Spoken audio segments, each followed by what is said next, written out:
This is section 1.5, problem number 17. Solve the system of equations numerically.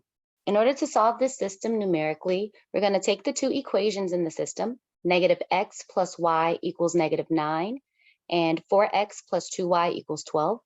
And we're going to write each in slope-intercept form so that we can enter these equations into our calculator and look at the table to solve. When we look at our table, we're going to be looking for the input that has the exact same output for both y1 and y2. So let's first start off by taking our first equation, negative x plus y equals negative 9. And we're going to solve for y here. If we add x to both sides, we get y equals x minus 9. This is going to be our y1 when we enter this into our calculators. Next, we're going to take the other equation, 4x plus 2y equals 12. If we subtract 4x from both sides, we get 2y equals negative 4x plus 12, and divide everything by 2. So we have y equals negative 2x plus 6. This is going to be our y2. I don't like that 6. Let's fix it. All right, this is going to be our y2. So from here, we're going to jump into our graphing calculators and enter in y1 and y2 into our calculators.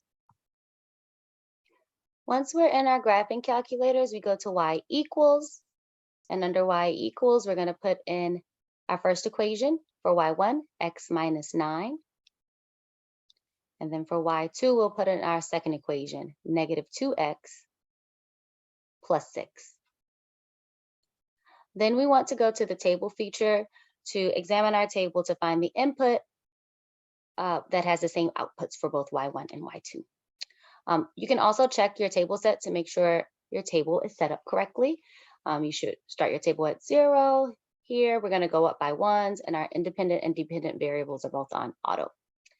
Then if we go to our table, press second and then graph to get to the table. Again, we are going to inspect the graph and scroll down until we find an input that has the same output for y1 and y2.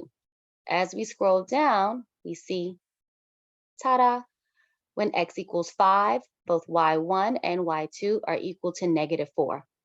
This row of the table gives us our solution, 5, comma negative 4. That is the solution to this system. When we write out our answers in our workbook, we want to write at least 3 rows of the table. So we're going to write the row above our solution, the row for x equals 4, the row with our solution, the row for x equals 5, and the row below our solution, the row for x equals 6. So let's jump back into our workbooks and write out that solution.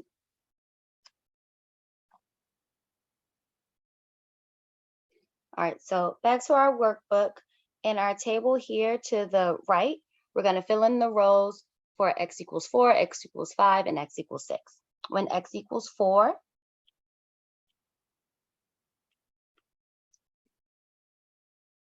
y1 is negative 5 and y2 is negative 2.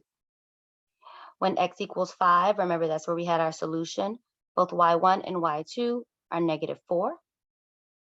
And when x equals 6, y1 is negative 3 and y2 is negative 6. So we want to circle our row that has the answer, and we want to write our final solution as an ordered pair. The solution would be the ordered pair, 5, comma, negative 4.